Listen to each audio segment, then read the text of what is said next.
किसी जंगल में गोलू को अपनी पत्नी मीनू चिड़िया के साथ रहता था। उसके पास थोड़ी सी खेती लायक जमीन थी जिस पे दोनों पति पत्नी खेती किया करते थे।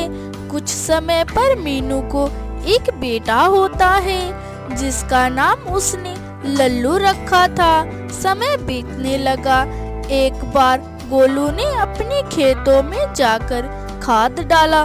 वह नकली था जिससे उसके खेत बंजर हो गई। जब यह बात गोलू चिड़ा अपनी पत्नी को बताता है तब यह उसकी पत्नी उससे कहती है, अब आप क्या करेंगे जी? नकली खाद तो पूरा खेत बंजर हो गया है। दूसरा कोई काम ढूंढिए।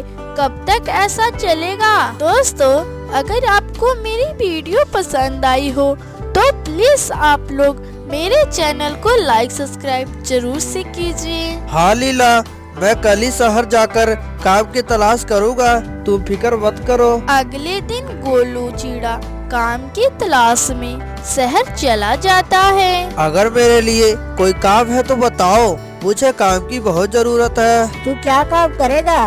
देखने से तो तू किसान लगता है। तुझे खेती के सिवा तो कुछ आता ही नहीं होगा। भाया, कोई भी काम कर लूँगा, आप मुझसे काम करवा तो देखिए।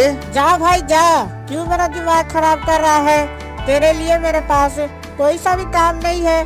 पता नहीं कहाँ से आ जाते हैं। सुबह से दोपहर हो गई लेकिन गोलू चिड़ा को कोई काम नहीं मिलता है। वह वापस अपने घर लौट जाता है। तभी उसे रास्ते में समोसे की दुकान दिखाई देती है। गोलू चिड़ा दुकान के मालिक के पास जाकर उससे कहता है, भाया, मुझे काम की बहुत जरूरत है, आप मुझे काम दे दीजिए। तू मेरी दुकान पर बर्तन धोने का काम कर सकता है, लेकिन मैं तुझे तनख्वाह बहुत कम दूंगा। अगर तू कम तनख्वाह में काम कर सकता है तो कल से काम पर आ जाना। गोलू चिड़ा को मुंह मांगे काम मिल गई। अगले दिन से वह समोसे की दुकान पर काम करने लगा। इस तरह से उसके दिन खुशी खुशी कटने लगी। अचानक एक दिन समोसे की दुकान बंद हो जाती है और गोलू फिर से बेरोजगार हो गया। जब इस बात का पता मीनू चिड़िया को चलता है तो वह रोने लगती है। हे भगवान, ये तुमने कैसा दिन दिखा रहे हो? अभी अभी तो लल्लू के पापा को काम मिला था, फिर से तुमने हमें रास्ते पर लाकर खड़ा कर दिया। तुमने मेरे छोटे से बच्चे के बारे में भी नहीं सोचा। हमारे साथ वह कैसा भूखा रहेगा? घर में जो भी राशन था वह भी सारा खत्म हो गया है। दुख के मारे पूरा परिवार बिना खाए पिए ही सो जाता है। अगले दिन जंगल से गोलू के नानी मिलने आती है गोलू के पास। अरे नानी, आप और यहाँ हमारे घर सब ठीक तो है ना? क्या मीनू बहू, अब तुम लोगों के सिवा इस दुनिया में मेरा कौन है? इसीलिए तुम लोगों से मिलने चली आई।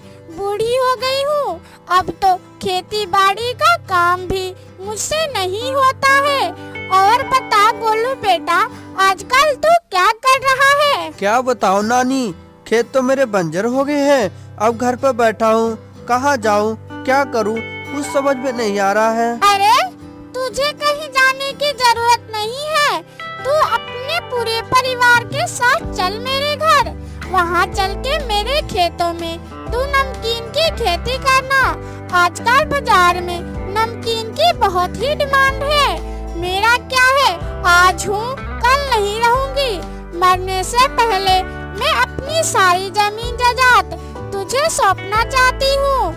यही बताने के लिए मैं यहाँ आई थी। अगले दिन गोलू चिड़ा और मीनू चिड़िया अपने बेटे के साथ नानी के घर चले जाते हैं और नानी के खेतों में नमकीन की खेती करने लगते हैं। गोलू चिड़ा और मीनू खेतों में बहुत मेहनत करते हैं, जिसके चलते उनकी नमकीन की फसल बहुत अच्छी होती है और उनके नमकीन के बाजार में हाथों हाथ बिक जाते हैं। इस तरह से गोलू चिड़ा को वह नमकीन की खेती करके खुशी खुशी अपने परिवार के साथ रहने लगता है।